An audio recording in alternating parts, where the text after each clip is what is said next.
in the words that go with the podcast. I don't know, like 180 something. Fuck you. Okay. But we didn't take a 5 year.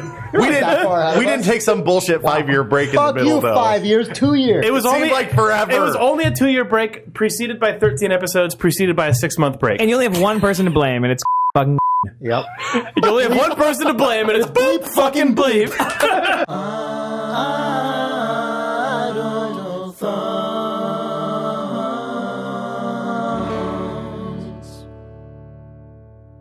Games, video games, video games, video games, video games, video games, video games, video games, video games, video games, video games, video games, video games, video games, video games, video.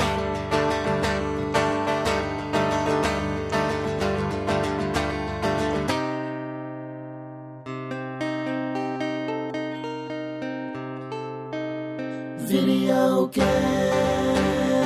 31-day month. It's the Ides.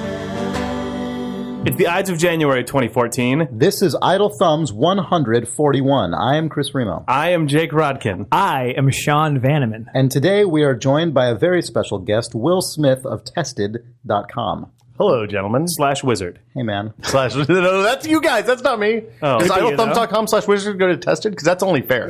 It could tomorrow. Idlethumbs.net/wizard goes to a defunct marketing survey. Don't go to that. He said idlethumbs.com. Oh, I said .com. Oh, that probably still goes to the same place.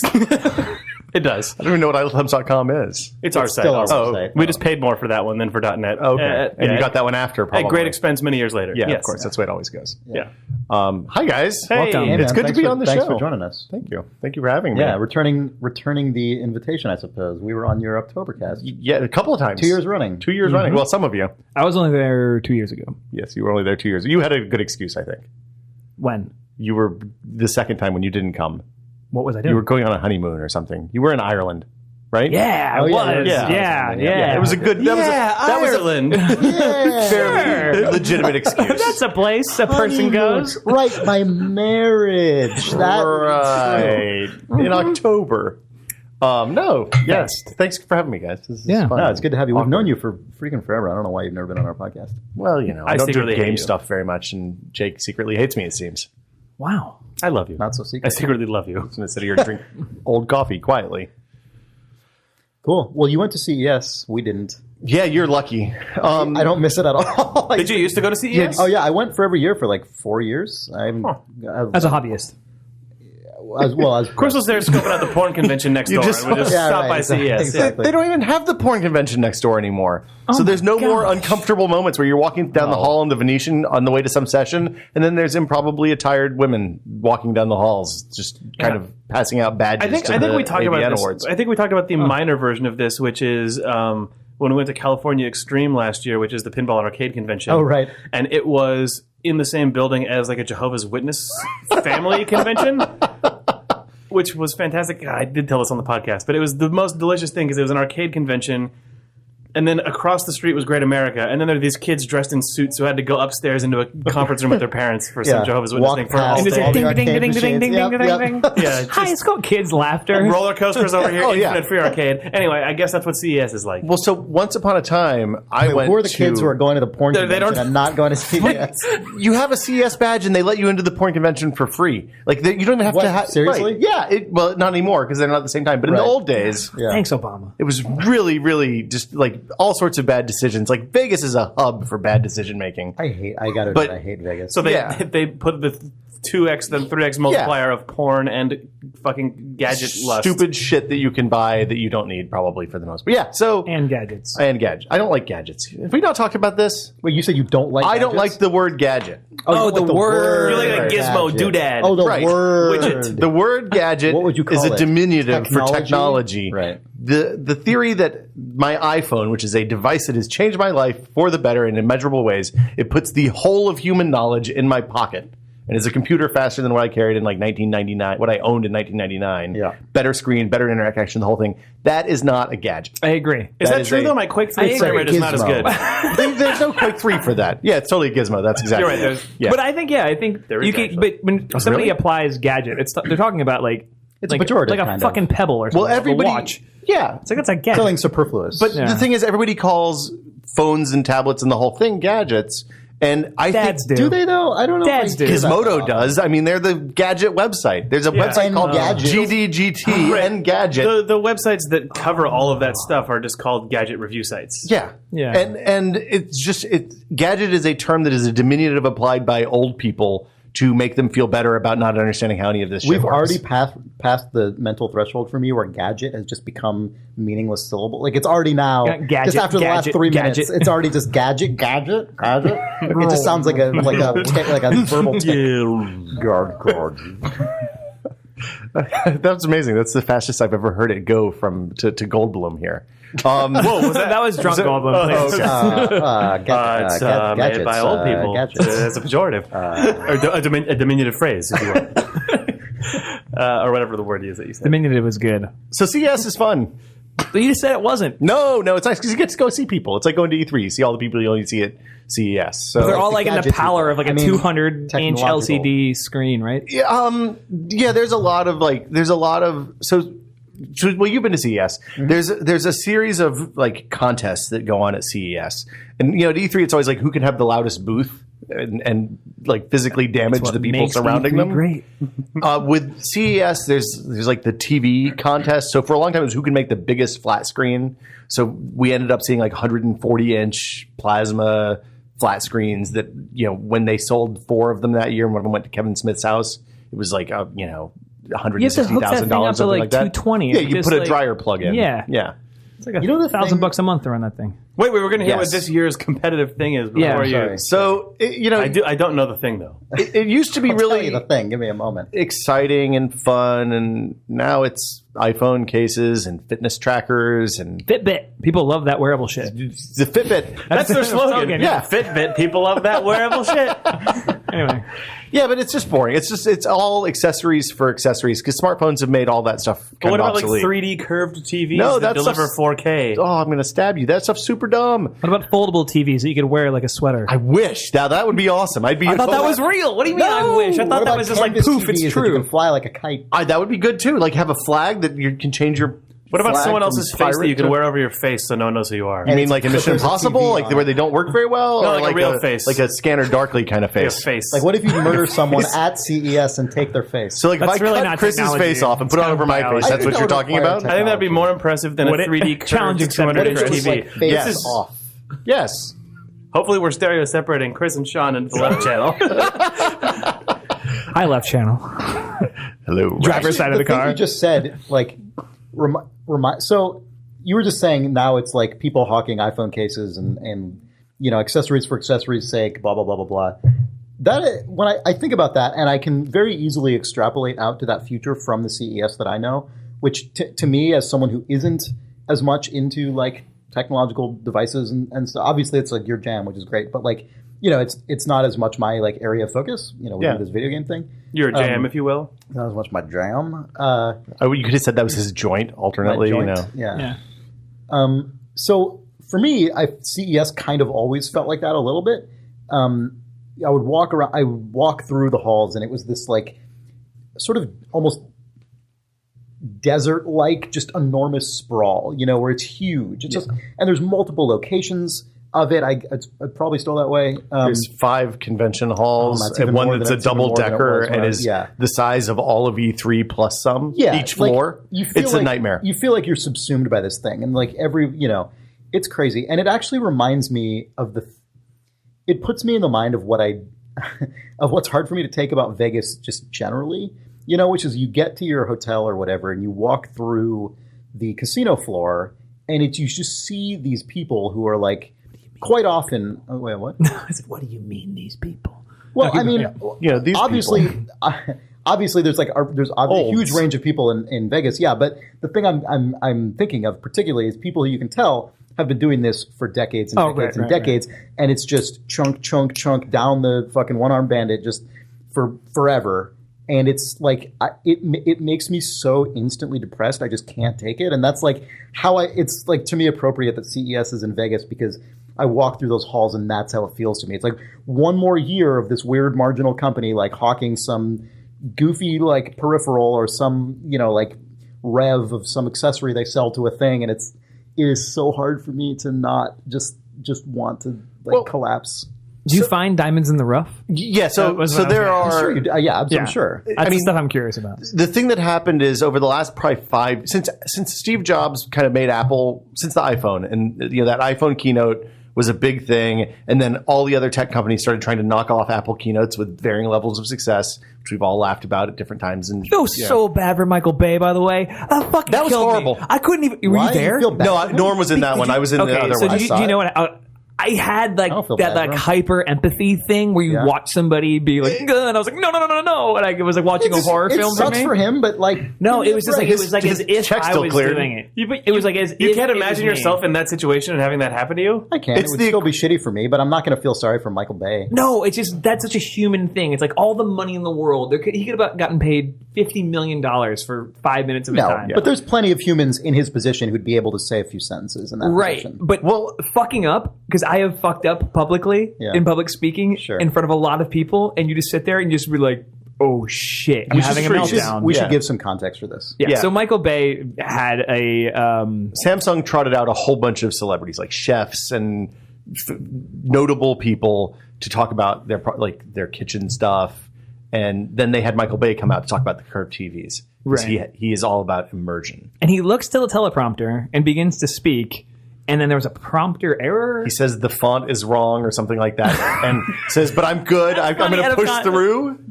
Yeah, I thought it was like maybe they did Futura instead of Helvetica. I don't know what. This is aerial shit. Yeah, no Helvetica. No, you motherfuckers. It sounded from the website like someone missed their line, and then the teleprompter guy just scrolled so far ahead that there was basically nothing left on the screen. Yeah, or worse, the wrong words were up or something. The thing that people. It seems like probably what happened is he crashed into the Samsung CEO's line. Right. And then, everything was messed up. And so he said he was going to push on and then didn't push on very well. And then we're just like, fuck it, I'm out, dropped the mic, turned and walked off the stage. I don't know. And it was like a really uncomfortable you and I are sulk. Fundamentally different people. I know we are. That's why I ran it's like talking about it right now. News. I'm definitely up to 85 or 80. Yeah, it's different. It's so different. I felt so bad. I felt bad for him. It's the kind of thing that could happen on the right, but in the news, it's you and your crew and the camera every night. So there's sort of a mental barrier between the audience, but standing in front of all those people and just being like, "Oh no!" I can't. It's like my heart rate went up thinking about it. That happened to me 3 times during my NYU practice talk. Yeah, and I watched it happen. I'm like, I gotta help this fucking guy out. Hold on. And then in classic Jake fashion, I was like, so what Jake really means, like, no. Okay. We're just going to stand here in front of these grad students together. He got there. Yeah, go to Vimeo.com and look for NYU practice if you're really curious. You didn't just walk away. Were I at CES, I would have left and I would have made a bit. Here's the actual test of this, because we're still talking about this. But Bennett Foddy on Twitter. The guy who made Quap. Who during the Olympics just only posted to Twitter when someone was on TV crying. When the Michael Bay meltdown happened, he just was like, "Oh my god, I feel so bad for Michael Bay." I literally that's over the line. Yeah. I never thought I'd feel bad for Michael Bay, but the difference between him and the news guys. I hope it was Bennett Foddy. If it was Doug Wilson, I apologize to everyone in the world. Wrong sports friends guy, but I think it was Bennett Foddy. Anyway, sorry. Horrible travesties. Well, Doug Wilson's like a nice guy. I know. Take that, Bennett Foddy. Whatever. He's kind of an asshole. He's great, though. Right? I mean, keep going. Yeah. Keep talking. No, what? I don't mean that as an insult to him. That guy's amazing. I would say he's like a gadget. What? I'm perfectly happy to call people I like assholes in the proper spirit. I'm not going to apologize for that. All right. Fuck it. You're a real asshole, Chris. That's fine. Okay. We're all assholes here. But you felt bad for Mr. Bay. Yeah, man, he's not a newscaster. I mean, I paid full price to watch all 3 Transformers movies in the theater, possibly even on opening night, because I don't learn lessons well at all. But yeah, no, it's not as. They almost got me with that moon one. I was you have no idea how fucking bummed you and I both were. I haven't seen any of it. Were we in the same theater? No, we were sitting in the Transformer movies, but I remember sitting there when that we were moon. Yeah, we were sitting next to each other when that moon one came up, and I remember looking over for 13 minutes. Oh my god, Apollo 11 was out of radio contact, and you're like, I'm like, right, this is shit. Yeah. And then it was a fucking Transformers movie. Are you shitting me? Well, it could have been worse. It could have been Apollo 18. I don't know. I mean, I don't know why it could have been. I didn't see that movie, so I don't know how much worse it can get that I don't want to see the movie. It's pretty bad. The thing about Transformers, the last one, that's amazing. Was that the moon one? Or? Yeah, I think that was the moon one. Is that all of the big fight sequences that always happen in dark, usually with CG action movies, they're all fully lit. So it's this amazing lighting job. Like the moon is. No, it's not, they don't ever fight on the moon. Oh. I'm sorry. There's big spoilers on Transformers 3 here. Didn't see the film. Yeah, you should watch that. If you bought a Nexus 7, you got it for free. I was given a Nexus 7. More trivia. Okay. Were you really? You have one for free. Oh, is that the thing we got from the thing? Yeah. Okay. The original one, not the second one. I don't know. Okay. Anyway. So CES. So what are the diamonds in the rough? You go there. Oculus. So Oculus has been. Yeah, we saw the new one. Oh, the diamond in the rough because it's the gem themed. Okay. What's the new Oculus brought to you called? by Jewel. Crystal Cove. The Crystal Cove, the diamond in the rough. Oh wow. Did they explain that that name? Unintentional. Yeah, they did do code names based on. But that one also has like the little faceted. They pulled names out of. We didn't ask. So actually, don't know much. By the way, Norm's like in depth on that. Mm-hmm. The video that we did? Yeah. So I was in the background of that. I saw you, sitting there staring into the Rift. You can't see this because we're on an audio podcast. For people who have no idea what you're talking about. I really actually don't know what you're talking about. But probably some of our readers also don't. So Oculus is a company that makes virtual reality headsets. Yeah, that part I know. We got that. They're employing John Carmack these days. Yes. Mm-hmm. And for the first time, like you've been doing this for a long time. I saw a lot of bad shutter glasses and like 3D virtual reality stuff that didn't work at all for a long time. Sure. This is the first thing I've seen in 20 years that actually was good. Like the regular Oculus Rift already. One that was the Kickstarter a year and a half ago. Sitting out here on the floor. So since they released that, since they finished shipping that, they've done a series of prototypes. They did one at E3 last year, I guess, that was a 1080p screen. Yeah, we got to use that one a couple months ago. Yeah. Okay. Oh, right. They did it at the bar thing. There was a summit called the Gaming Insider Summit that we attended, and they had that there. Okay, so the 1080p kit was really, like, the improvement in visual resolution was really nice, but it still was kind of a low latency screen, so there's a little bit of blurring when you move your head, and it didn't have the tracking. It didn't have the positional tracking as well as the orientation stuff that they do in the newer units. So this Crystal Cove prototype had both a higher resolution, I think it's a 1080p screen, but it's an OLED screen. So what that means is that it's just a different type of screen. Whereas like the panel in your iMac or most monitors is a IPS screen, which means there's a screen in front of a light, and that screen that's in front of it filters out the white light that comes through from behind it. The OLED screen, the pixels are self-illuminating. So what that means is that they just turn on and off. And if they're off, then there's nothing coming from them. They're totally black. If they're on, then just the color you want to comes from them. The reason they do this is that the pixel switching time on that is much, much faster. So they can do this stuff where they strobe. It gets really technical. We have a video that where Nate, who's their CTO, I think, explains it really well. But basically what they do is they strobe. So when you have those goggles on your head and it has the motion tracking, you turn your head. If you're running a 60 frame per second game, anytime you move your head, the time between frames, you're getting the wrong data. So like if you move your head to the right, then you break that down into 60 hertz chunks. And on an IPS screen, at least a frame behind, right? Yeah. Well, it's not that you're a frame behind; it's that you're getting the wrong information for a split second as you turn your head, which is not what you get when you turn your eyes. Like it knows your head's moving left to right, but there's like fuzzy math happening because it can't know exactly where your eyes are. Right, because the frame doesn't re-render more than 60 times a second. Exactly. So what they're doing is they've both increased the refresh rate dramatically. They wouldn't say how much, but it seemed like it was faster. It seemed noticeably faster than 60 hertz.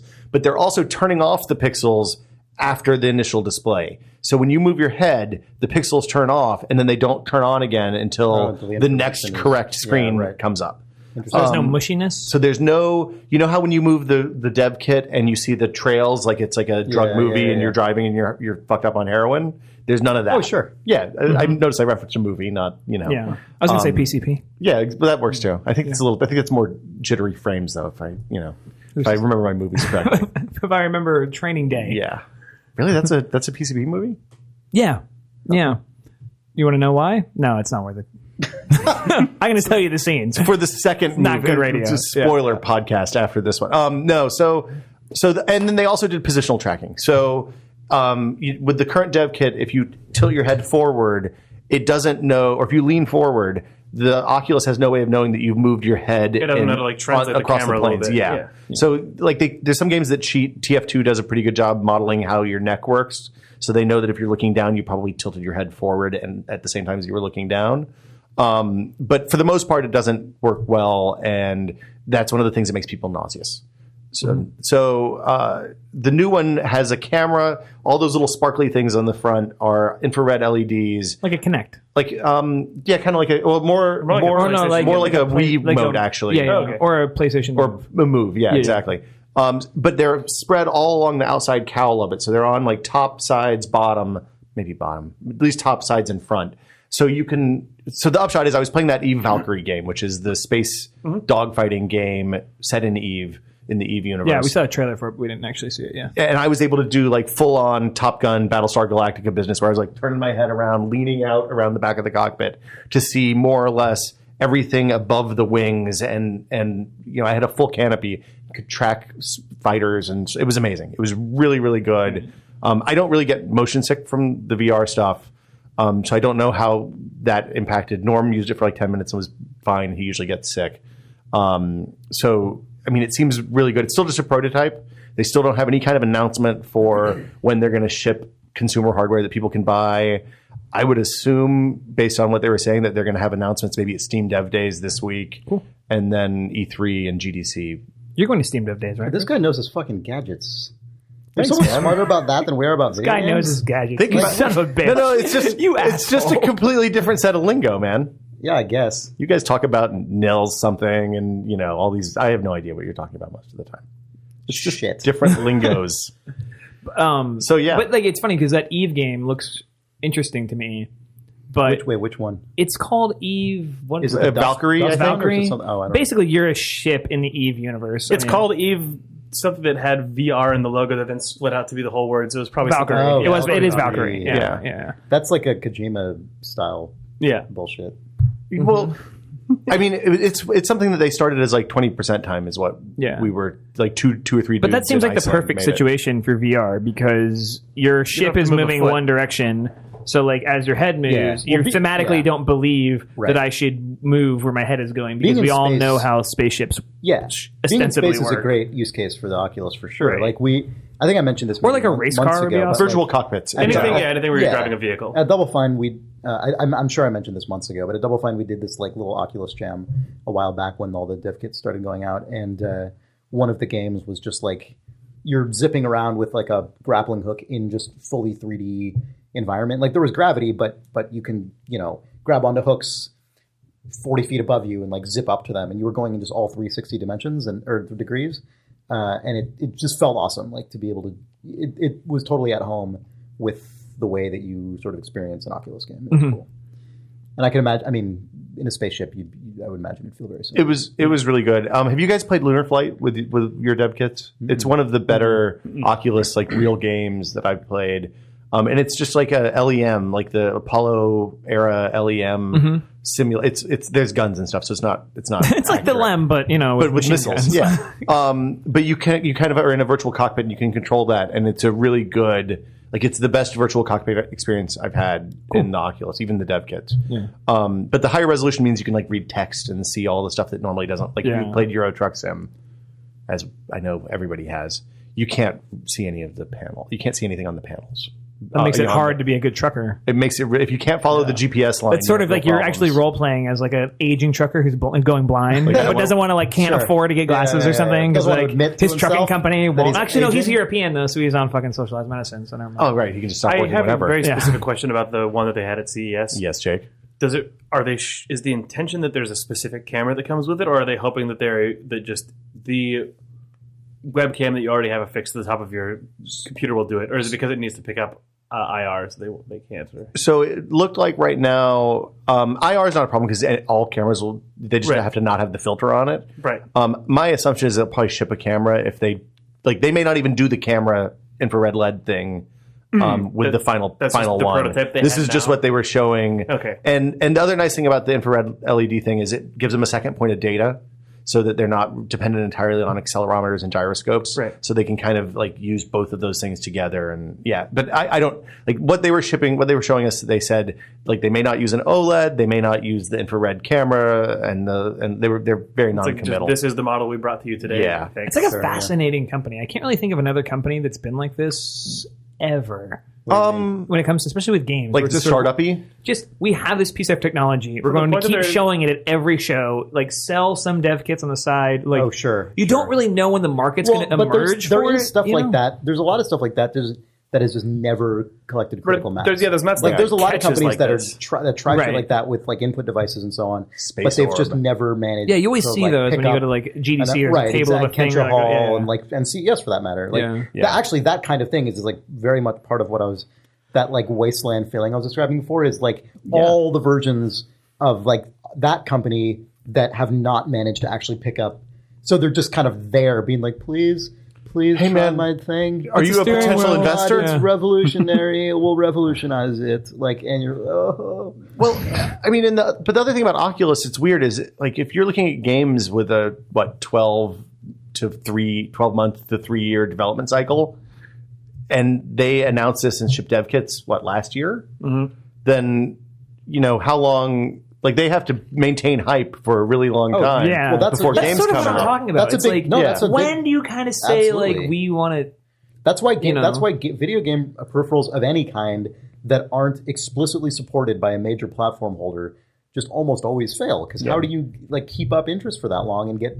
Valve was always trying. Valve's always trying to like help these companies like the that. Novant Falcon. The Novant Falcon and like I don't know, that Hydra thing maybe. Like Valve goes out of their way, but no one else cares. And so, it does feel like Oculus. I bet Valve will care less now that they have their own controller too. I think that they've Yeah, right. That's probably true. I mean, but Valve has also like made a very like clear non-bet on VR, considering they let all their VR people go. No, they're still super into it. You think? Yeah, for sure. Okay. If you look at the Steam Dev Days, I'm going to the Steve Dev conference. And like there's a bunch of VR shit.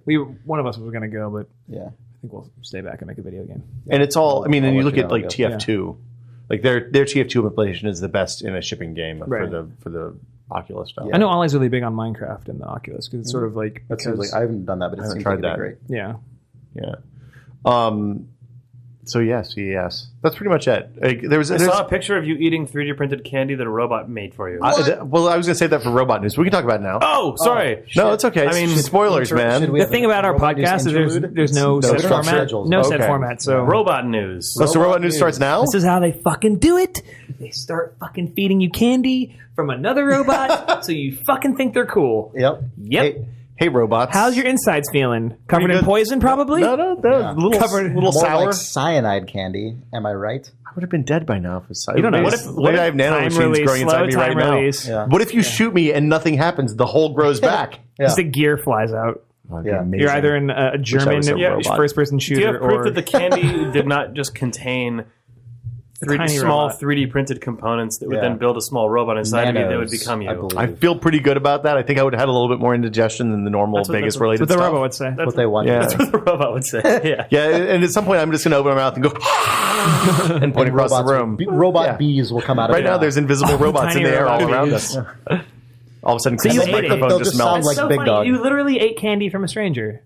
I eat a lot of stuff we get a lot of weird reader mail, so I eat stuff all the time from strangers. So, what is it with like Whiskey Media associated like fucking shit that people just send you garbage in the mail? It's not garbage. Sometimes we get things in the mail. Yeah, you guys get mail. Books and candy for some reason sometimes. By the way, if you ever want to send us something, our address has changed. Oh, our address has changed. It's on our website. Yeah. It's on our about page. idlethumbs.com/wizard. idlethumbs.net/about. It's nothing.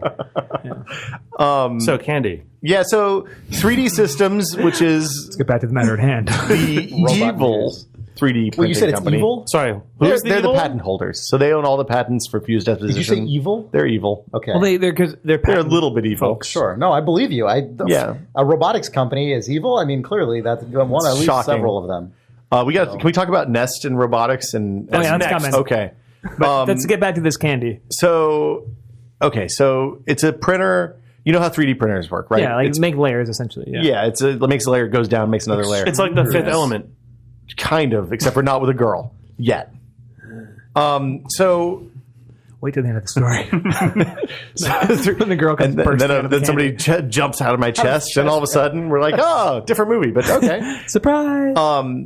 The 3D Systems printers work by putting the build platform up at the top, and instead of lowering down and putting more layers on top, it actually, the thing you're printing sinks down into like a bed of the material. So it's like a big tub full of, in the old days, it was this stuff that looks like those sandstone action figures or little plastic pellets or something like that. Now it is cocoa powder and sugar, like a mixture of cocoa powder and sugar. Yep. And then they inkjet water or sugar water or food coloring or flavors onto that bed, lower it down, make another. So basically they can 3D print crazy candy and like cake toppers and stuff like that that are very improbable or maybe impossible to cast shapes. I don't know how much you can cast chocolate. Right. They had 2 flavors, I think, that they were showing us. Norm tasted the sugar, like sour apple one, and it was the one that he had was like 2. They're like cubes. They're like just the edges of cubes, but they were printed at the same time, so they were interlocking in a way that is impossible to make without 3D printing. Right. And he said it tasted okay. Like it was sour. You know what's funny? Yeah. Is like we're such animals that is effectively a miracle. Yeah. Like that robot making that thing is a modern miracle. Like, it's we're fine so fucking far. It's like Star Trek. It's a we're so fucking like had you like how long like it was 5 fucking minutes ago that like some guys jumped off a boat and said, this is a decent country, let's see what this is about.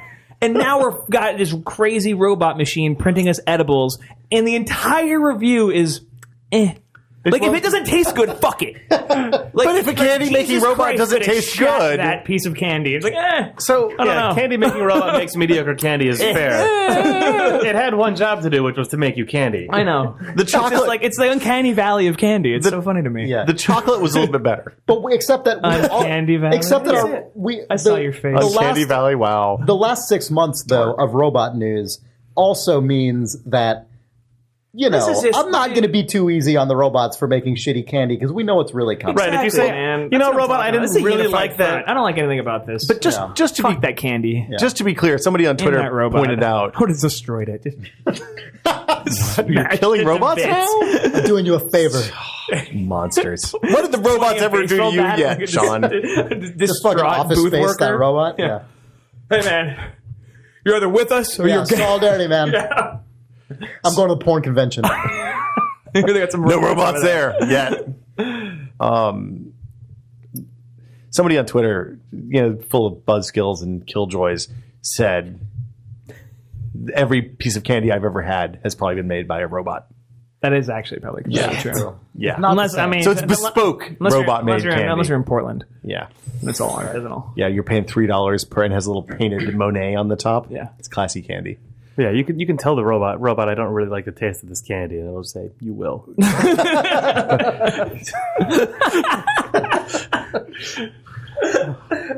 Oh, dark portents. Yeah. You guys always miss the scariest thing about robot news, though. Oh, really? Yeah, the scariest thing about robot news isn't the one only Boston Robotics. What is it? Boston Dynamics. But those are the funniest ones. Those are the funniest. The scariest thing is that there's like 1,000 Google cars driving around, and those things are unstoppable killing machines. But that's why but they're everywhere. You're gonna look over. They're all and around be us. A fucking pet man in there. Yeah. Well, I'd take him. Like the cars will just crush us all against the walls. It's true that the most benign ones are like that's just a Prius. That one can drive into my house. Right. I'm on the first floor. Cars, when a person is inside of them, are capable of just running you over and killing you. Yeah. Right. Also, cars without persons inside of them could just... It's really funny you mention that. Like, I was on the 580 on my motorcycle, and I was going, and I was keeping perfect pace with this car next to me, and I look over, and there's just nobody in the driver's seat. What? And I'm on my motorcycle. Really? Okay, let's just not do anything stupid. You're on the fucking Bay Bridge. And I look over again, and then there's this dork in the back seat, like a Google guy, just being like on his computer, just like. I thought they had to stay in the driver's seat. No, there's fucking nobody in the fucking driver's seat. I swear to you. See, that is a terrifying robot news. Especially because I'm like on this death machine, and the bridge can go and what throw if that me into robot the gets an idea? What if even worse than that? What if some I literally thought, I'm like, should I speed up? I was like, I don't want to scare the robot. God, you know what you should have. You know what you should have done. Because I was like downshifted. You should have started honking like crazy and pointing at Jezreel as if you were like warning the guy that there was no driver in his car. Hey, buddy! Hey! you lost your guy? Your guy's There's no one in there. Your car's being driven by a ghost. Your guy's gone. Your guy's gone. You're in the back seat of your car. Do you think There's no steering wheel back there, guy. Do you think he's supposed to be driving? And he's like, hey, man, fuck this. I'm just going to tilt the seat back, crawl in the back seat, and mess with some people. That's the same thing. That's the one thing I like about the self-driving cars. There's so much shit I would just be doing in the back seat all the time. Oh, yeah. I'd love it. Public transportation. Yeah. It is. They're called bus drivers, and they're hard-working, good people. They're not. That's not a robot. That's a man I didn't or a say lady. it was a fucking robot. Today in the year 2014, it is a person and not a robot. I know. I said I'm getting the benefit that you're talking about while employing a hardworking American. If I'm saying. Wow. Yeah. What? No, you know. Nothing incorrect about what I just said. Okay. If you try to What? kill a robot car, what do you shoot at? Just go for the tires? Is that the weak spot? You can always... Still mad. What? No, you're right. You're right. I feel like if You're you shoot 3 gunshots from a handgun near the gas tank, the car will explode on at least the third shot. You have to hit right on the cap. There's though. one thing I've Yeah. learned. Yeah. Watch a Lethal Weapon for Christ's sake. Yeah. You probably shoot out the tires. Yeah, go for the tires. Because they can go on rims. Go for but the not very eyes. fast. Yo, the LiDAR sensor on the top? Yeah. The same people that make my headphones make that thing. I felt bad when I realized that because I'm supporting the enemy. We're all supporting the enemy right now. We're talking into a computer that's just fucking learning our voices. Yeah. Apple Yep. can't make Yeah. robots. They can barely make... Well, okay. There's Google on there, man. We're fucked. Okay. There's everything on that. Apple does all that shit. Did you really want to talk about Nest being owned by Google? Yeah, well, you know why they bought them. No. Well, nobody knows why they bought them because really, nobody no. ever says. I had imagined that it was... For $3.2 billion. I had imagined Yeah. that it was so that when the robots invade your Explain what house, Nest is. you can wave at your smart thermostat and it will not do anything but field more robots. on your team. Or just turn up the heat. Wait, what? So we have to explain what Nest is. They're a computer they're not a computer company. They make a thermostat controller that has an associated iPhone app. So It's a smart thermostat. it's intended to like and it can be on your Wi-Fi. save so energy, you can- but you can also turn your temperature up and down It's for your phone. essentially a robot that controls the temperature of your Yes. home. I have one. And they also Courtesy now, of they Jake make Rock. a Do you smoke- like it? I love it. Yeah, it's great. They also make as of this year a smoke and It has saved CO2 me a bunch of detector. money. Yes. Which is supposed to like not beep when it runs out of batteries, and it is very polite about telling you if it works well. And it also, I think, talks to the Nest to also manage home status. So the idea is that it actually is really cool if you want to spend a bunch of money on stuff. But now Google bought them for like $3 billion. I'm totally cool not letting Google know if there's CO2 in my house or not. Well, the Because I bad feel thing like- is now If you're Google home will or know not. while you're home. Yeah, because they all have motion. Yeah, like the smoke detector, when you walk underneath it and it's dark, puts a little light on. Yeah. It's seriously? The whole point it's of like- it is so that yeah. if you're They're lulling us into like complacency. it figures out just through movement in your house when you're at work, and then it stops You running need the a bunch heater of at that. nests then? No, No, no. the There's only implication. one room. How does it know if you're somewhere else? I put it in the hallway. Usually, the Yeah. thermostat is a place that's well trafficked anyway, Okay. so it's pretty good at figuring it out. Like when lights do and don't turn off, like if it's just Weird. nothing, and that Now and then Google knows that. its I don't idea is like that that it kind of knows sort of it figures out your routine and knows when to turn on before you come home, and then you can fiddle with it if you want, or it knows if you go on vacation because no one moves for 2 days. The intent is to save you money, but now the intent is to know when to or to not deploy. It is incredibly weird how much shit Google just knows now. Google knows where I live and work, and I never told it that.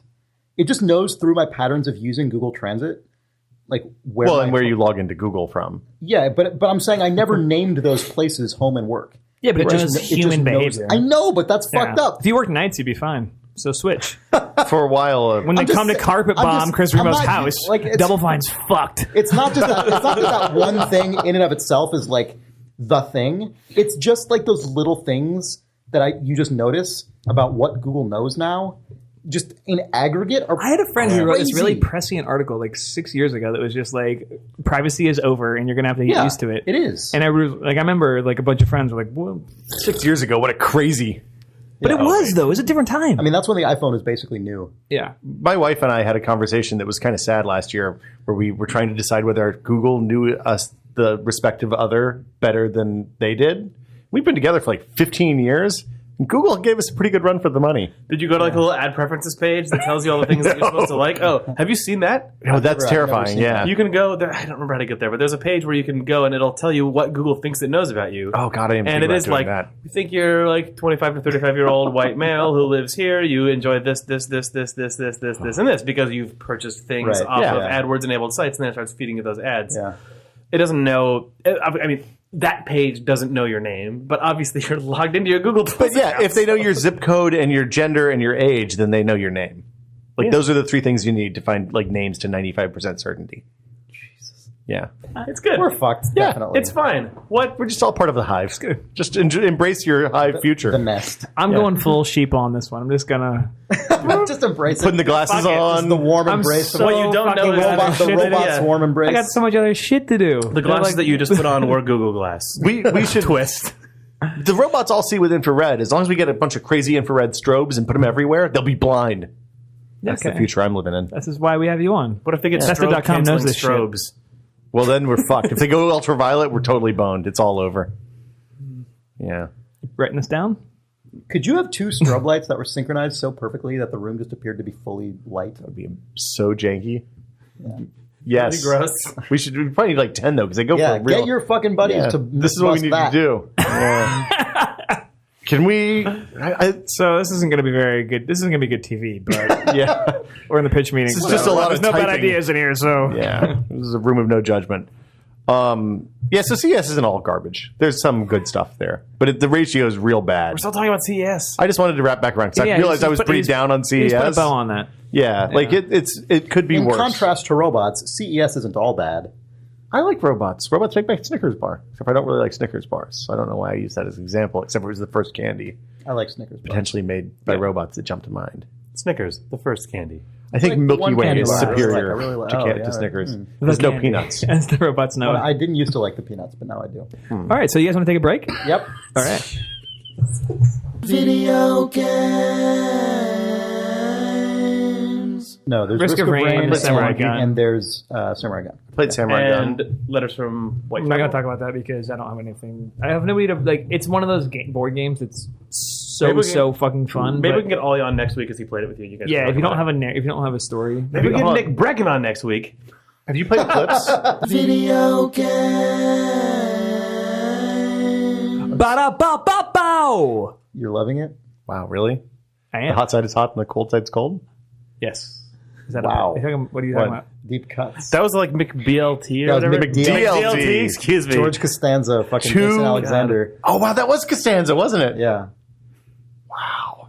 Okay, and we're back. Wow. Yeah. My mom used to order that all the time. For the 6 months that it was available? I really hope that gets cut on me saying, and we're back, and then you saying my mom used to order That was like all that's the my time. first memory of McDonald's is my mom ordering a McDLT every time we went to McDonald's for that 6 month Why is it period. even called What is a McDLT? Because it's McDonald's. Lettuce and tomato. It's Wait, it's McD's McDonald's LT. Yeah. But that's terrible. The whole selling point of the sandwich was that the cold stuff is on one side, where it's insulated from the hot stuff, which is on the other side. But they still touch each other. no, Only No, when you was- assemble it. Yeah, it was a 4-panel. The idea was a McDonald's hamburger that doesn't sit in the heat lamp because only half of it sits in the heat lamp. Yeah. Oh. Oh, they didn't really put that in the Oh, the ad hot so side's much. hot, the cold side's cold. Yeah. So the lettuce and tomatoes are still crisp and it's fresh. It was like the baby boomers Arch Deluxe. Right, I don't know that. Well, they were kind of trying. They were also trying to whopper it up because they were feeling competition from the king at that point. I think. Who isn't? Yeah, because at that point, Podcast is now at this stage. I'm just Mr. Non We Sequitur. can get snuffed out by the king pretty quickly, I think. I'm afraid of the king. Who's the king in this? The Burger metaphor? King. Sneak King.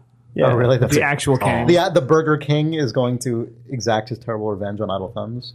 He might. I don't think Burger He King is has a doing nice mask. very well That's at this point. Yeah. Say He that, has the- Jake, what? I don't think Burger King is doing very well at this point. Really? Are they not? I don't know. Jack. They have the best soft serve ice cream. They also have the best packaging design. Why is that? What is happening? It's just Idle Thumbs Design Will Podcast. Smith, I'm never going to forgive you for Sorry, this. I've done horrible things. And we're back. No. Can we talk about video games? Oh, video games. The things we haven't mentioned yet. Wait. What? What? I was going to kind of talk Swear about to God, Burger you King. Talk about Burger King. I'm going to Design, packaging design. I will say one thing about Burger King packaging. Just go. They redesigned all their stuff like 5 years ago, and the thing that they did that I thought was really novel was on the inside of the fry packaging. They printed a poker hand, which I imagine was so that when you and 4 friends were sitting around, you would have something to talk about on the inside of your fries. Wow! Whoa! They were trying really hard to do all sorts of weird stuff with fast food packaging, and you could just feel the one really energized fast food packaging guy was like, "I got it. We're gonna put a weird social game inside of our fucking Zimmerman fries of this." Yeah, Eric Zimmerman. His grin explodes his face at the thought of that. It was removed. They kept those typefaces, though. They're still using them. If you get a royal flush, you get the your own only Burger thing King that's kind of franchise. A royal flush. That was not part of it. I bet it was. Someone pitched it, and then that graphic designer won out on that one. I'm sure, Probably that's the kind of thing they sneak in and just nobody notices until it's too late to change. Except for Jake, video games, Rodkin. Hey, speaking of video games, let's talk about some. The Samurai Gun game is really good. Samurai Gun is really good. Correct. I like it. Thank you. Yes. Yeah. Very good. No, Good. I fully Good. agree with you. I played it with some other people in like a four-person. Yeah. We setup. did that here on Friday night. Oh, nice, nice. Yeah. It's cool. It's the thing I really like about it. So it's in the ilk of Nidhogg and Sports Friends games. Foiled. Foiled, where it's a local multiplayer thing where you're like running and jumping around on the same screen, and it's competitive and it's unforgiving and very precise, and the graphics are fairly stripped down and elemental. And in this one, you run around and you have a sword, but you also have a gun. And the thing that's so brilliant about it, I think, is that your gun has only three shots. 3 shots. Yeah, and that's it for the whole round until you die. unless there's water in the level and you step in it, until the round is over. Your gun Until the round jams. is over. Really? Oh, right, because when you die, you're I just didn't dead. get that. Yeah. So wait, what? And you can't shoot when you're in the water. If you, which is- it's not that you can't shoot if you're in the water. It's if your character jumps into the water, your gun jams and you can not use it ever again. So is it if like- you- Oh, really? It just goes. Oh. It's like a you're just instantly pirate out of musket. ammo. Yeah, that's if you- really cool. yeah. Oh, Anyway, fascinating. I didn't catch that. bonus while playing it. strategy. I just Yeah. always felt like I was. Yeah. I've never lived long enough to fire 3 shots, so it's not really much of a problem for me. When you go on a run in that game, Yeah, it feels amazing. like 6, 7, 8, because it's about you get to 10. and it has the NBA Jam style situation in that He's your, on fire. your character just starts emitting like blue glow behind them, so you also become a really notable target. Yeah, Yeah, it's a really wonderful game. it's really good. It's on Steam. It's local multiplayer. It's really good. It makes me wish that I was like living in a college dorm now, so that there were There's always so many games like that. Yeah. Man, I totally feel the same way. I was like, I we were talking absolutely about this the other agree. night. I think about this in the context of being a kid as well. We were Yeah. talking about it we were saying if somebody put together what is essentially a MAME cabinet with like 10 of these games on them, and it was a quarter for like 20 minutes of play, and they put it in a bar, it would just be the fucking best thing ever. Way to get that into Dear Mom. Yeah, exactly. Because there's not a real that's one of the Samurai Gun. I would say is probably one of the best multiplayer games I've played in a few years. Like it's in there top 5. Like it's really, really sensational. It's just engaging Especially, immediately. like, Yeah, but it doesn't. competitive Yeah, and pick up and play. it Yeah. doesn't. Because it's local multiplayer only. There's not really a place for it to live. Like in a big blockbuster way, and I guess that's okay. Well, but yeah. it has all the things inside of it inherent, like inside of its design and its like packaged up contents to really be A great thing. a great popular thing. There's just how do you get that to people? Well, a dorm room is like exactly right. Like, I mean, when I was in school, I'm older than you guys, I think, but when I was in school, like there was the dude with the Genesis and there was the guy with the SNES, and we would there would basically anytime you wanted to play a game of NHL 94, you could get a game of NHL 94, which was the 4-player game of choice at that time, given the technological constraints and the fact that indie gaming hadn't been invented yet, and all the stuff that we love now. I miss that. We're like, I like that the game that you cite, man, it encapsulates itself in an era which is probably frustrating to you immediately because that is the game played in swingers and Kevin Smith movies.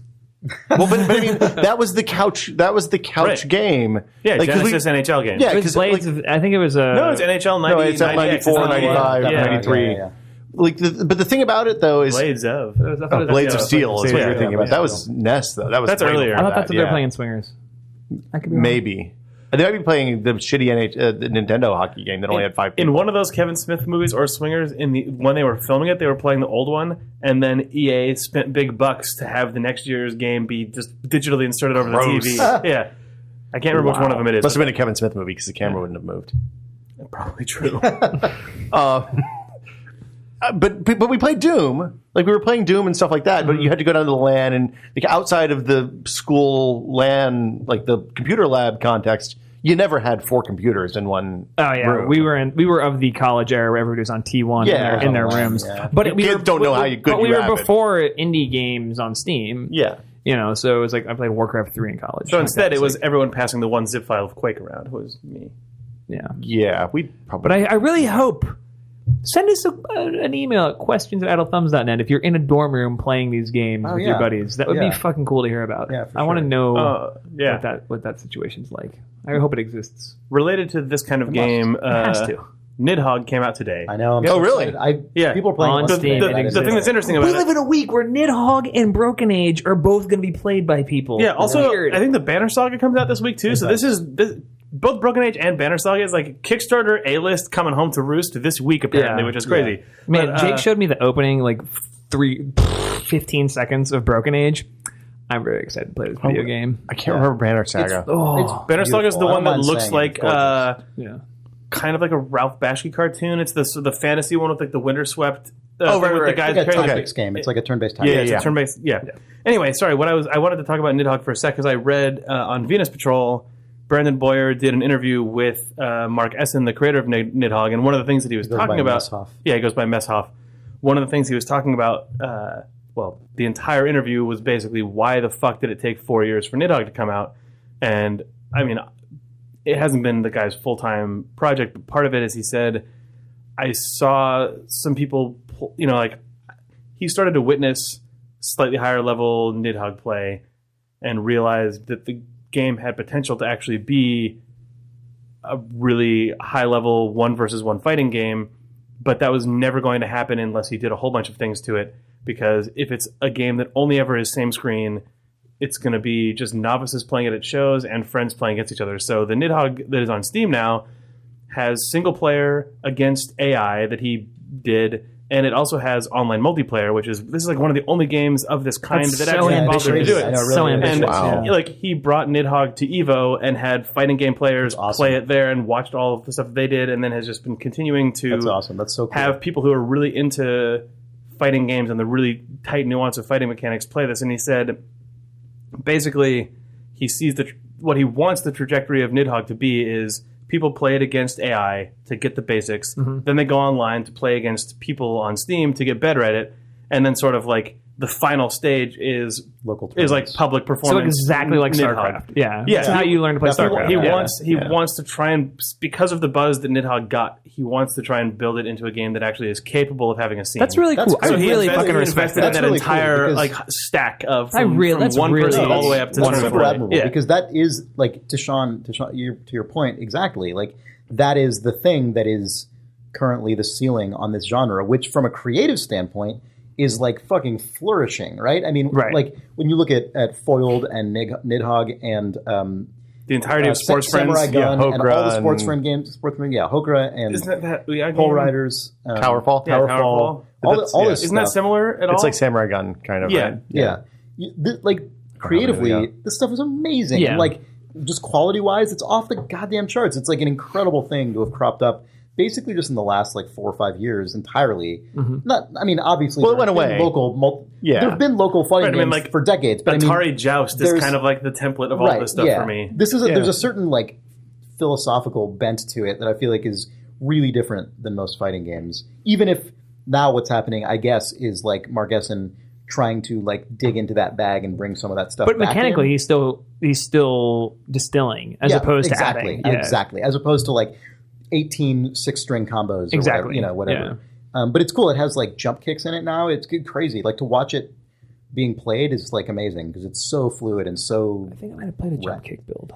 Maybe. Well, it's funny because Jake, you and I at least I know have played the like old build of that game so much. Like, we've played so much of that, and like seeing it now with all the new shit that's in it is like crazy to my brain because I have so many associations with it. There's a bunch of tuning stuff that seems actually a lot better. Like if you played it at the IGF or at any of the gaming events that it's been at, it's all like the animation basically is like Atari 2600 level, where like if you raise your sword up, it immediately goes to up, and to throw your sword, that's effectively a cheap move to the point that I think in the IGF builds it was turned off. But now like he deliberately put in a little bit of an animation with the guy pulling his hand back and throwing it first, so that telegraph it. you can actually prepare for that to happen and block. And I think that I only played like 2 minutes of it earlier today, and it feels already like all of the iterations in it are there for the purpose, or just not for embellishments, but because he's been watching a ton of people play the game and just secretly doing all sorts of crazy stuff. I hope it's good. I hope to play it after we record, maybe. Yeah, I'm just excited that people are making couch games again, because yeah, like this is one of those things that and they're making them on the PC. I mean, that's like I had to figure out how to get multiple game pads hooked to my PC. What? Yes. Right? Gabe Knowles. I know, right? Yes. Yes. For sure. No, it's awesome. It's an amazing scene right now. Sports Friends is coming out for PS3 and PS4. Oh, really? Yes. Mm-hmm. I mean, but that's like but all this stuff is one. like gestates on PC for sure. Yep. I've played a lot of JS Joust, and I just don't know how that's going to work for like people in living rooms. The way I've played it in a small room before. Okay. Actually, it works fine. But what they're hoping is, especially with the PS4 version, the PlayStation 4 controller has higher range. It just has more nuanced motion detection, and also it has that the big light up panel on it that can change colors. It basically has a move controller, so they're hoping that people who just have 4 PS4 controllers can just play it in rooms of their house, and it just works. So they're not going to do. It doesn't need a move. It doesn't need a move. You can just use your DualShock. You can use a move. Okay. You can use a move, but also on the PS4, I think you'll be able to just hold the DualShock in one hand. That makes sense. And it lights up and has all the accelerometer stuff inside of it that the move does, so you don't need to worry about it. I don't know. I'm excited about that. I kickstarted that. It looked good. Oh, for sure. Yeah. Yep. Couch games. Yeah, there's a lot of them now, to the point that they kind of start to blur together a little bit. But yeah, definitely. Like when I think about, I mean, obviously Samurai Gunn has a gun in it, but when I think about that and like Foiled, for example, like there definitely starts to be a certain amount of overlap in my brain, but it's still cool. It still feels like a fertile design space. Mm-hmm. I like it. Yeah. I like them. Yep. You said you played Risk of Rain? Yeah. That's a game that people keep telling me to play because of all my Spelunky bullshit that Sean hates. Like people keep telling me to play Risk of Rain. So I went really. And I did. I have played it. And I do hate it. Well, you hate Dota. He hates. It all works out. What do you mean I hate Dota? He hates Dota. You hate Spelunky. I don't hate Spelunky. We all know you hate Dota, Chris. I just hate Sean. I just hate what it's done. Okay. I hate what it's done to this podcast and to this friendship. Jeez. Dota? Yeah. No, Spelunky. And to this nation. Jeez. Yeah. I like Spelunky, but I like Rogue Legacy I think it's better. a wonderful game. Just You like Rogue Legacy better? ruining I like Rogue everything Legacy I better. hold Can't dear. get on board with that. Because it's easy. But anyway, that's not what as a progression. We don't need to go into that. Well, okay, so I went deep on Rogue Legacy last year, which is kind of my first roguelike thing. Roguelike. And somebody told me to play Risk of Rain, but they told me to play it on easy to unlock stuff and then play it co-op on the harder difficulties, which was good advice. But I've only gotten to the play easy to unlock stuff part so far because I don't really have friends that are live outside my house. Yeah. I've played it. I played a number of rounds of Risk of Rain. So Risk of Rain is a side-scrolling game that is, I don't know. It's kind of like It's kind of like an exploration game. Yeah, it's like an exploration game, and you get like different weapons and stuff, and fight enemies of different types, and you collect experience and points and shit. Right? I mean, it's what the funny thing about it actually that makes it hard to talk about for me is that it's hard for me to get a handle on what like the core loop of this game actually is. Well, so mechanically, like you have 4 abilities, and you can move and jump. Yeah. And the 4 abilities work kind of like they do in WoW or any other MMO you've ever played, where they're timed and they're on numbers, or they're actually on ZV. You can bind them wherever you want. Oh, it's like Dota. But there's like a cooldown. Yeah, just like Dota. There's a cooldown on the different. So the powerful one is like a 6-second cooldown. The less powerful, the stun is a 3-second cooldown. Whatever. And there's typically, on at least the classes I've played so far, there's typically a defensive move, a couple of attack moves, and then like a default attack. And I mean, it's just I like exploration games. Do you like Terraria and stuff? I like Terraria. I haven't played enough Starbound to say. When you say an exploration game, so this is actually the challenge I've had with this Risk of Rain, and I'm certain that I'm missing something, right? Like I don't mean this to be like the final word of my opinion on the game. It's just Chris Remo says. No, it's not that. It's not that at all. I'm genuinely curious because when I play it, to me, it doesn't feel like an exploration game. It just feels like I'm walking around and fighting guys, but I don't get the like part of exploration that is cool about exploration. I'm just like, well, here's some guys to fight. It's not exploration-y in the way like Minecraft or Terraria is, where you dig a hole for a while and then all of a sudden it opens up and there's a magical world underneath you. Yeah, right. I don't expect that, obviously. Yeah, but it's exploration in that you have to explore this map and find the thing, the MacGuffin or whatever it is you're looking for, the teleporter. Right. Yeah. And then there's a boss battle of questionable difficulty. I think it's interesting because I've been playing on easy and I'm out-leveling the difficulty of the game pretty quickly. Because there's a leveling mechanic too. Yeah. In addition to all the power-ups. So you get stronger, you get crazy abilities. Like, it kind of feels like one of those games that's a random, like, that it almost feels like it could be too random. I don't know. Like I said, I haven't played it on the regular difficulty with two people yet. Yeah. So nor have I. Yeah, I've never played a single player. Did you play normal or easy? Normal, I'm pretty sure. I generally just do normal and everything to start. Normal was pretty hard. And so you may not be getting... Have you gone to the first teleporter? I know Chris is very good at video games. Yeah, he's incredibly good at video games. Okay. I'm not... What? You're really good at video games. Pulling this out of your ass right now? No, I think you're really good at video games. Oh, I've never told you that. Thank you, Sean. Yeah. It's nice that you guys get along. We get along really well. Except... Never mind. Go on. Well, I was just going to raise the specter that hangs over every podcast now. Spelunky. Yeah. The specter is. Are you still doing the daily challenges? Ghost. Oh, I'm doing the daily challenges every single day. In fact, today, Ollie Moss and I streamed our daily challenges from this very office in my house. You were gone when we were done. You weren't even there. You left when I was at my desk with my headphones turned up very loudly. Do you really not like Spelunky? Or I love Spelunky. I loved the game. Yeah. What are you asking me? I'm asking you. Very clear. I want to know how much of this is wrestling and how much of it is real. About what? Spelunky and you. Sean Vanneman, think Spelunky is a great game, and I really love playing it. Okay. What do you not like about Spelunky then? I don't like that Chris Remo has played so much Spelunky, and I have heard so much about it. On this podcast, on Twitter, on the bus, anywhere. On the bus? I've never been on the bus. At my house, this in the whatever, in casual conversation. Mm-hmm. I don't need to hear about it ever again. But I think Derek Hughes is a brilliant game designer, and I really want him to make another game. So Chris can play that. Okay. He's going to make Spelunky's Revenge. Oh my God! If there's a Spelunky director's cut in our future, so help me God. What if there's a director's commentary on Spelunky? What if he makes Spelunky 3D? I really hope it's just Derek like, commenting on you fucking up for the PlayStation 1. Ooh. Thanks, Jake. There's a game called. They probably won't do that. I don't think the install base is probably too good on that console anymore. Yeah. What were you going to say? Spelunker. I saw someplace. That's the serious reboot of Spelunky. Right. Yeah. Spelunking. It's actually the movie. It's actually the game based on the movie, based on the game. So it's like they're going to get that dude from the 300. I think they would just call it Spelunking. Or Spelunkering. I don't think Spelunking It's actually just called Pelunk. That's a too goofy sound. Well, the word spelunking is never. You can't. I be think serious. the Spelunker could be taken seriously. I don't think the Spelunker. Are we into the swap? The franchise reboot? Yeah, we're in the swapper territory. From the creator of the fighter. And the swapper. I love the swapper. Got the swapper, the Spelunker. The game. Oh, I love the game. And love the name. Love the game. I've come around the name. I didn't get into the swapper.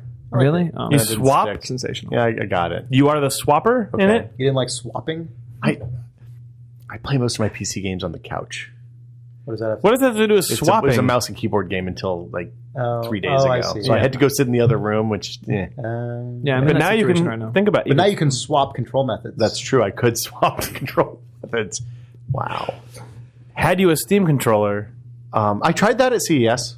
I love that thing. Did you try playing the swapper? Really? You love it. How much the first time what you did said you that play out with it? loud? It's not. You said you liked it, but that was an affirmative. Chris Remo wants to marry the Steam controller, guys. Don't rent it, buy it. Chris Remo. Specifically for like replacing. Okay, so taking games that were specifically designed for mouse control and using a controller with them. I don't think I would switch to it like for playing Spelunky, for example, where you're just using straight up directional controls For sure. that are made for a controller. I don't think I would switch to it for that. What games did you try with it? Sorry. Like point and click adventure games. Broken Age. Okay. Broken Age, yeah, like stuff where you're dragging a cursor around, and that stuff feels really good to me. I think it's great actually for that, like really good. So I don't mean when I say I love it, I don't mean like as my be all end all controller. Right. I just mean for the hole that it's intending to fill. I think it's great. Cool. Yeah. I want to play Civ 5 in the living room, and I don't know if I can do that with it, but I'm willing to try. That's the game. More of a Valve, UI situation, though. That's more of a UI as opposed to a controller. Well, that's the other problem, yeah. But that is the game that every SteamOS screenshot or demo or discussion seems to be. You can play Civ 5 in your living room, and then what everyone says is the UI is too small. So they did this big demo event, and then the games that they had set up were like Portal, and it was a bunch of shooters, and then Trine 2, I think. I didn't get to play Trine. I played Portal, which is kind of a bad gamepad game. It was not great. Okay, but it was interesting enough. I want to spend more time with it. Yeah. Is where I ended up. I think. Yeah. That's totally fair. Yeah. Mm-hmm. So video games. I really want a Steam controller really badly. So do I. God, that's all I want. I felt like I probably could have gotten one in my bag when I was at this thing, but because nobody's watching. They were real loosey-goosey with them, but I didn't want to be that guy. What I'm going to hear is that everyone who went to Steam Dev Days came back with a controller, and then fingers crossed. You're going to be pissed. That would be amazing. Pretty good. They sent us in the mail like our badges and stuff, and also a little business card that says like your free bag of stuff that you can like. There'll be a huge Steam box in there. Yeah. So you can have a Steam controller. I don't know. I'm going to steal it. What? I have no idea. I'm saying I have no idea. Oh, you want the one with the screen? The ones they're just dev kit things now. Sean is doing things. So, were you doing reader mail? Oh, we can do reader mail. Yeah. You guys want to do some reader mail? I'd love one or two pieces of reader mail. Who wouldn't? Yeah. One or two pieces, sir. No, I think that's a good. Just an amuse bouche of reader mail. We can get the full bouche next week. Glad I'm here this week. Mm-hmm. Next week, a full bouche. Is that Princess Leia's here we have a rebuttal. Yes, we have a pseudo rebuttal to Jake here. This will go fast because it's mainly just a comment. Jake, you're full of shit. True. Signed, Chris. Bradley Marcel writes, "Hi Thumbs. I wanted to chime in on the topic of customers being right. I used to work as a restaurant manager, and the phrase "the customer is always right" comes up all the time. In that you have an ally. I'm foreseeing it. I haven't read this mail, but I foresee. Chris said it as a rebuttal, so we'll see. It's not a full-throated rebuttal. The phrase is frustrating if you take it literally because it's impossible for the customer to always be right. I, like Jake, always knew in my heart that the customer is always an asshole, but you have to be nice to them anyway. One day I had an encounter with an angry customer. The details aren't important, but I walked away with an understanding of what the damned phrase really means. The customer is always right only makes sense if you understand that perception is reality. The customer believes that they are right. From their point of view, they are right. If you approach an upset customer with this understanding, you suddenly become a customer service wizard. You agree with them, you share in their annoyance, and once you're on their side, you help them change their mind. I'm no longer in customer service, but I find this lesson about customers to be helpful in my day-to-day life. Brad M. I bet Brad's a good guy. Sounds like it. That is entirely correct, and is slightly different than what I was saying, but I know that. Of course. He elaborated on you. He yes-anded you. He's saying you have to be the customer. That actually goes back to you are the asshole. I think it was a couple weeks ago that we were talking about community management and engaging your customer base on forums. Like what he said is, that is it, 100%. Yeah. But that is, I think, very different than a customer just demanding insane things of you and then saying the customer is always right. Yeah, sure. Anyway, this beer was not full enough. After you watch the drink, God, I always want to say that sometimes. Anytime somebody gives me a little, just sometimes I'm like, oh God, there's like a whole 3/4 of an inch of beer missing from the top, which has the largest surface area, which has the greatest volume. Yeah, I don't care if it though. Is this before or after you drank that part though? No, this is as it's handed to me at the bar, and I'm looking at it, and I always look at it. I just kind of give it a shaky eye, and then I look at him and be like, "You see what I'm saying, right? You see what I'm saying? Some of this beer." And then he goes, "You're right, and you'll traditionally leave me an extra $1 for this." You go, "I already did." I'm gonna tip you again, so you know I did. Tipping, it works. Patrick Ratzenberg writes, "Hi Thumbs. 1. At what point would you consider daily challenges an addiction? 2. If it were an addiction, would you be okay with it? I.e., like a well-functioning alcoholic?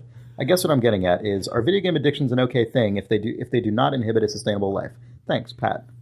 A high-functioning Spelunky addict, Chris Remo, I don't think video games are addicting the way that a chemical addiction is addicting. So you don't die if it goes away. I think you're conflating addiction and compulsion. If I don't play my compulsion video is game, a better way to put it.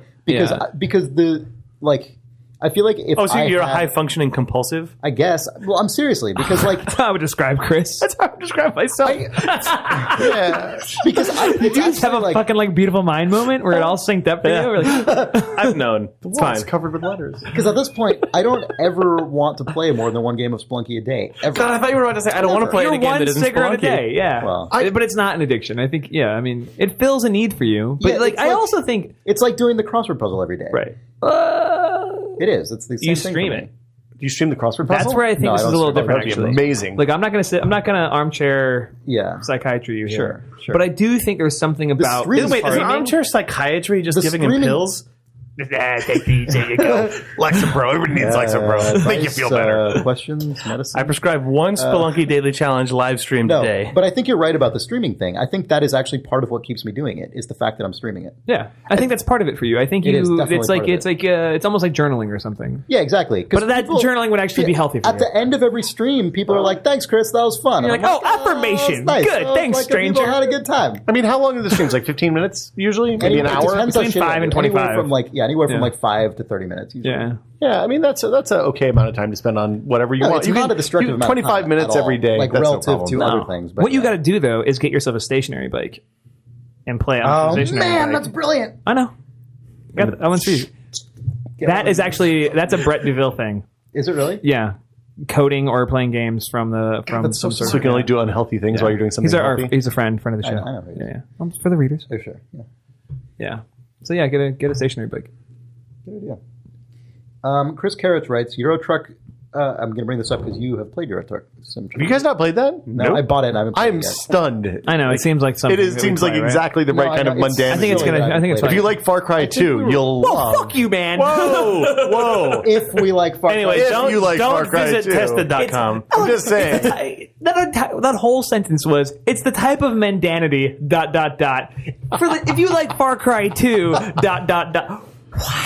My perception of Far Cry 2 is skewed because I used it as a benchmark for like 4 years. That means I watched that loop with the fire maybe 3,000 times. I understand. So that, and also it had a really terrible install and activation. But also, loop. part of what makes that game yeah. interesting is its mundanities, right? In addition to all the crazy shit. Like life. It's the combination. Yeah, it's all the having to It's the fix your combination of malaria. all Let's talk more about Far Cry. Games discussed Far Cry 2. You love it.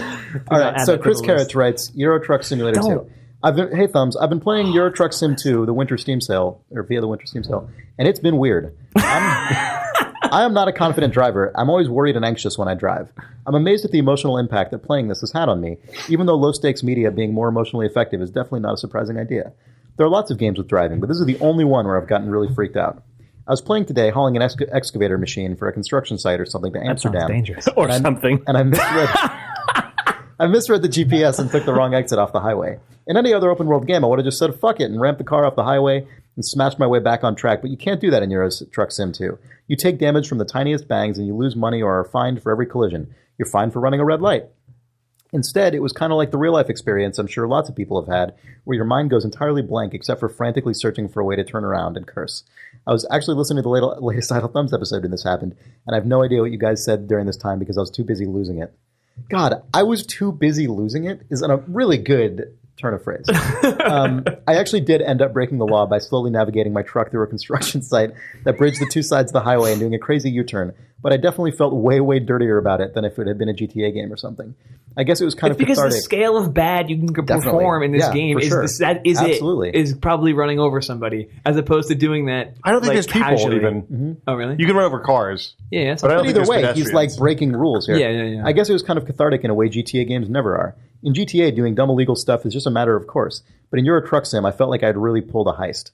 I don't know if there's a moral or question here, but I thought it was interesting and I was affected by it. Also, Euro Truck Sim 2 is a good game. Also, Chris. All right, we're fucking playing it. The best part, there's a lot of best parts about that game, but the thing that I like the most, it's the dumbest, is that you can get live streams of radio stations from the part of Europe that you're driving around in on the in-game radio. That's amazing. Which is That's so good. You can't. That's one of those features that you talk about in a room and then don't put in a game. Yeah, it's That's amazing. so good. Except if you stream, then they're playing real music that somebody owns the rights to, so don't. If you're going to put it on YouTube, don't do that. But otherwise, it's really good. If you're putting it on Twitch, don't give If you put it on Twitch, nobody cares. It's fucking lawlessness over there.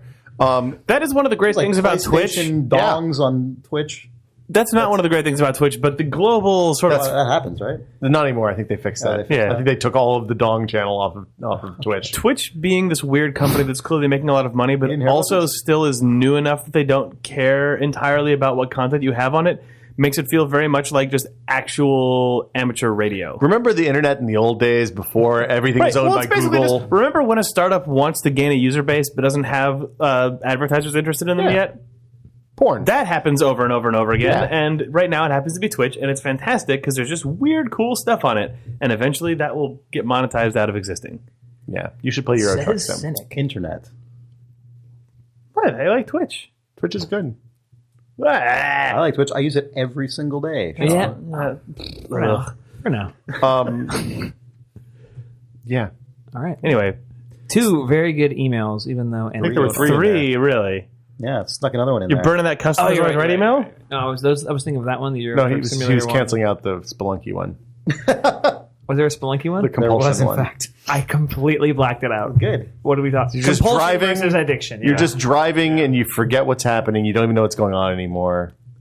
Where the hell am I? I'm really glad that someone was listening to Euro Truck Simulator or was playing Euro Truck Simulator while listening to a podcast. I actually, this person might only listen to Dota Today, but a young man was mugged and beaten while listening to Dota Today in Australia. Oh, no. Oh, it was Australia. I didn't know that. I did some digging. I probably through to the earth to Australia. You Googled mugging and Dota Today in parentheses. That was in the police swatter. So I just wanted to say to that guy, if you listen to Idle Thumbs as well, I hope you're on the mend. His post was kind of incredible. I kind of want to read it. It was an amazing post. Yeah, you want to find it? Do you do Dota Today every day, or is it just once a week? It's like bi-weekly. Once every 6 months.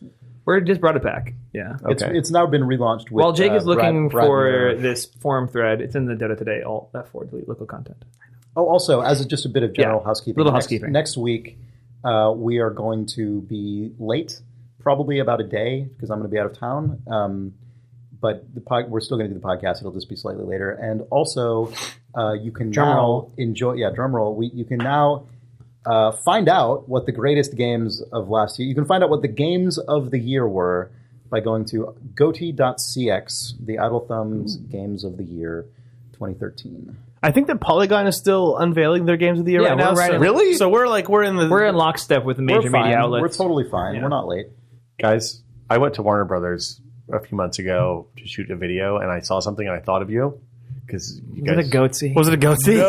No, it wasn't a goatsee. Wait, was it a video game? It was the soundstage where they shot Space Jam. Oh. They had a big plaque on the side really that was like Space Jam 1999 or 96 or whatever really it was. Sweet. That's really good. Wow, Yeah. Bugs Bunny was in that building. I don't... Okay, yeah. Michael Jordan was there probably wearing some weird clothes. Mm-hmm. Michael Jordan was there using a 386. Cats. Sorry, go ahead and read that. Did you want me to read it? No. Okay. It's fine.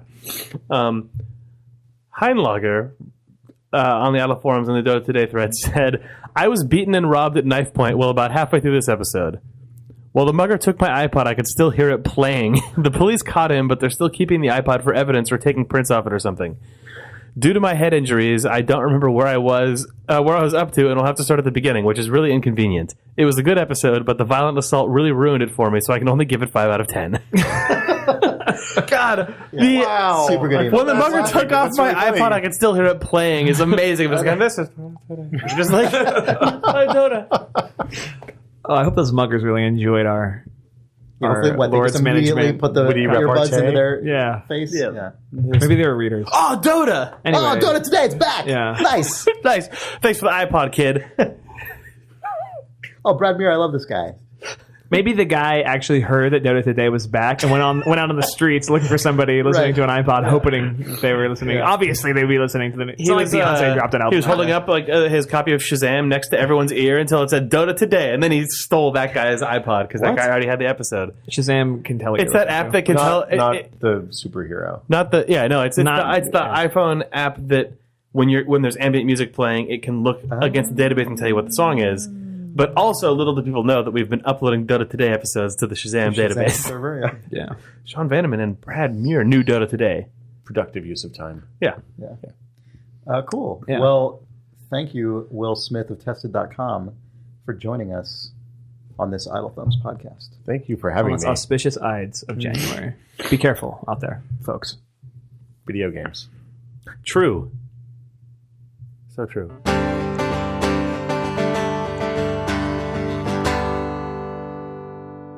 It might be the fan on the Mac.